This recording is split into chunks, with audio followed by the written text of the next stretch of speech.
Today's story begins in Hong Kong.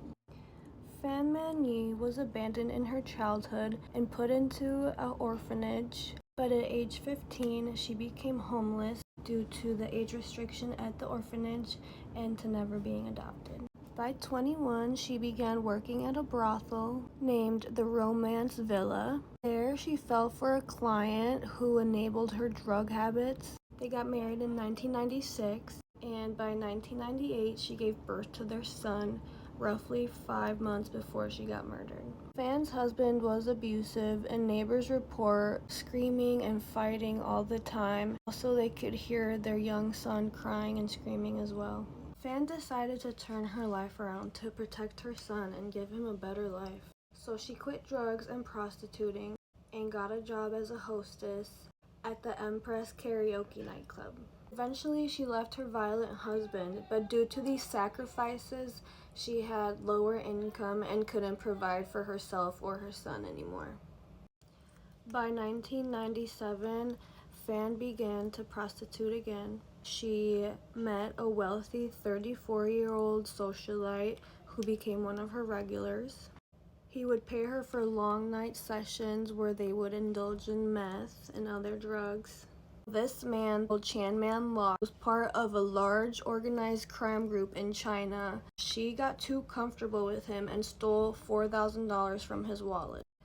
This was the biggest mistake of her life. Chan found out and was very angry. She said she would pay him back the $4,000, but he demanded $10,000. She told him she would need time to pay that interest back fully. What made him so mad though was the fact that she stole from him, because he didn't care about the money. He could spend that in one night. So Chan planned to pimp Fan out so that she would pay the debt back, but he was never satisfied with the amount of money that she earned. So he increased the interest more and more until it became literally impossible for her to pay it back. The debt kept piling up. Him and his gang got very angry about that, so they would take it out on her by beating her to the point where she became so bruised and battered that no one wanted to buy her services.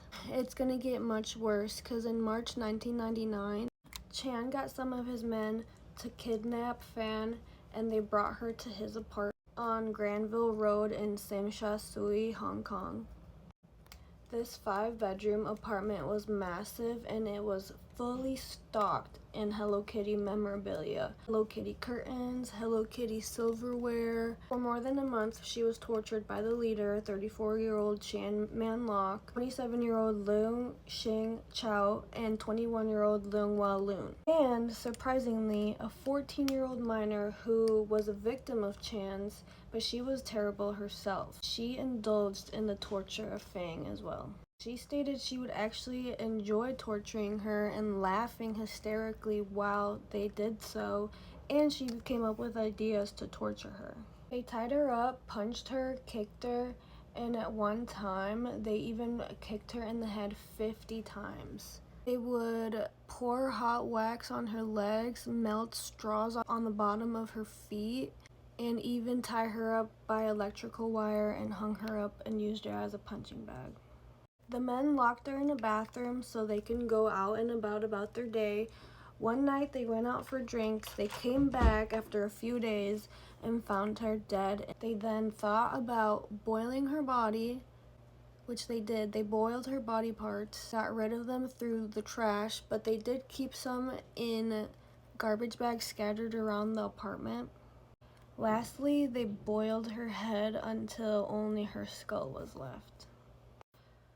This is what makes the story more terrifying than it already is. For whatever sick reason, they decided to take her skull and sew it inside the head of a Hello Kitty mermaid plushie. It's unknown why they carried on these disgusting acts, but they had an unlimited amount of drugs, so there's no telling what was going on in their deranged, drug-fueled minds. They actually thought they could get away with it for about a month, till that 14-year-old minor who was involved went up to the police station in Hong Kong. She reported to the police that she was being haunted by the ghost of a dead woman who was tortured by electrical wire. The police didn't believe her, they just thought it was teenage nonsense or just bad dreams. But when she admitted to aiding in her murder, they took her serious.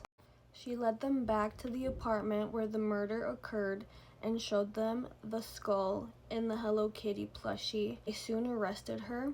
She took a plea and testified against the 3 men who were later found and arrested, and obviously admitted that she took part in the murder and torture, but she's still a minor, and I can't believe the amount of trauma and torture that she endured as well. She was so manipulated by these men and the drugs, and she finally came to her senses. Fan's death haunted her endlessly. Hong Kong is a pretty safe, modern city, so citizens were shocked by these terrible and evil acts. The medical examiners and even the court couldn't come up with the actual cause of Fan's death. It could have been because of the abuse or the drug overdose. As a result, the men weren't convicted of murder, but manslaughter. The jury believed they caused her death, but they couldn't rule out if it was because of the overdose or if they intended to actually murder her. When the court asked A Fong why they had done all of this, she simply said, "I have a feeling it was for fun." So they terribly enjoyed just torturing this woman for no reason. So the 3 men were sentenced to life in prison with the possibility of parole in 20 years. If this had happened in China, they would have been executed, but in Hong Kong, they don't have a death penalty. Fong was released into foster care, and it's unknown how she turned out. In 2003, the men's lawyers tried to appeal their case, but it failed, leaving these monsters to rot in prison. In 2012, the apartment building was demolished, and in 2016, it had a hotel rebuilt on top, and the section where the murders happened ironically became a restaurant. Hopefully, they never get out and justice keeps being served for Fan. Her memory lives on and is celebrated every year on her birthday in Hong Kong. This one was so heavy. Thanks for watching, and remember to take care of one another. See you back in the next video.